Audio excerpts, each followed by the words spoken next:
El estruendo del mazo del presidente de la Corte resonó en la sala vacía. Nadie sabía que esa sesión decidiría el destino de la Constitución. La Suprema Corte se alzaba imponente, sus muros reflejaban siglos de justicia y decisiones que habían marcado la historia, pero aquel día parecía que incluso la piedra dudaba de su firmeza. Señor ministro presidente, muchísimas gracias. Señor ministro, ¿alguien más en el uso de la palabra? Si no es así, si me permiten a mí también dar mis consideraciones al respecto.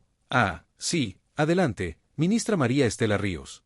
Señora ministra Ríos González, sí, yo estaría a favor de la propuesta de la ministra Yasmín por una razón. Creo que debemos ser respetuosos de la voluntad del legislativo y no asumirnos más allá de nuestras facultades. Si el legislativo ha emitido nuevas normas es porque ha sido elegido democráticamente y pasó por un proceso y, en todo caso, en cada caso concreto, develar la verdadera voluntad del legislador. Si la voluntad del legislador fue modificar las normas porque está en su potestad de hacerlo o, simplemente, trató de impedir que se cumpliera una disposición de declarar inválidas esas normas, yo creo que, primero, caso por caso.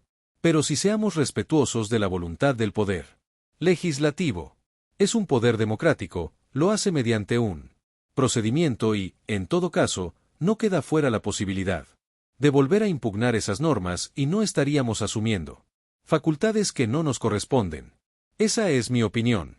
Señor ministro presidente, gracias, ministra. México, la Suprema Corte de Justicia es mucho más que un edificio o un órgano de gobierno. Es el pilar de la constitucionalidad, la piedra angular que sostiene todo el Estado de Derecho. Su importancia no reside solo en resolver litigios o controversias legales, sino en proteger los cimientos mismos del orden jurídico, frente a posibles excesos del Poder Ejecutivo o del Poder Legislativo. Los ministros no son políticos, son jueces de control constitucional. Su función es aplicar la Constitución y la ley, no satisfacer intereses de gobierno. Cuando la Corte se subordina a la política, los derechos de los ciudadanos se debilitan, y la confianza en el sistema de justicia se desploma. Funciones críticas de la Suprema Corte. Primero, guardiana de la Constitución. Interpreta y protege los principios constitucionales. Ninguna ley o decreto puede violar los derechos fundamentales sin que la Corte intervenga. Ejemplo, si un Congreso aprueba una ley que limita la libertad de expresión, la Corte puede declararla inconstitucional. Segundo, control de legalidad. Evalúa que las acciones del Ejecutivo y del Legislativo se mantengan dentro de la Constitución. Tercero, contrapeso al poder político. Impide abusos de poder, asegurando que ningún órgano concentre facultades más allá de lo permitido. Cuarto, estabilidad del Estado de Derecho. La Corte establece precedentes, guía a tribunales inferiores, y garantiza la certeza jurídica. Análisis crítico. La independencia judicial es fundamental. Los ministros deben actuar con imparcialidad absoluta. No deben ceder a presiones políticas. La Corte es como un árbitro en un partido. Su función es aplicar las reglas, no favorecer a un equipo. Como jueces constitucionales, cada fallo debe basarse en doctrina, precedentes y criterios jurídicos, no en conveniencias políticas. Ejemplo práctico. Declarar inconstitucional un decreto que limite la libertad de reunión, aunque exista presión política a favor del decreto. Comparación de casos. Caso 1.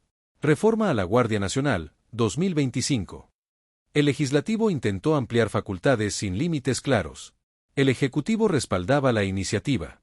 La Corte intervino, para garantizar límites constitucionales. Caso 2. Ley de Medios de Comunicación, hipotética. Intentaba controlar contenidos críticos.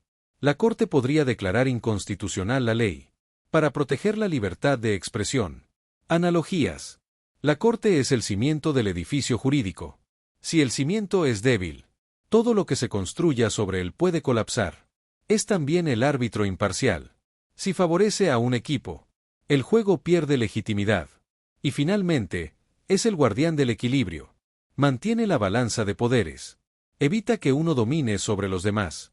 Preguntas críticas. ¿Qué límites constitucionales son más vulnerables a presión política? ¿Existen fallos recientes donde la Corte haya cedido ante intereses externos? ¿Cómo fortalecer la independencia de los ministros frente a amenazas? ¿Qué mecanismos aseguran la legitimidad de la Corte ante la ciudadanía? La Suprema Corte de Justicia no es un órgano político. Es un pilar del Estado de Derecho. Cada decisión protege la letra de la Constitución y la confianza de los ciudadanos en la justicia. Cuando la Corte se somete al poder político, los derechos se erosionan y el edificio de la nación corre riesgo de fracturarse. Pero cuando los jueces actúan con firmeza e imparcialidad, aseguran que México no solo tenga leyes, sino justicia, equilibrio y certidumbre.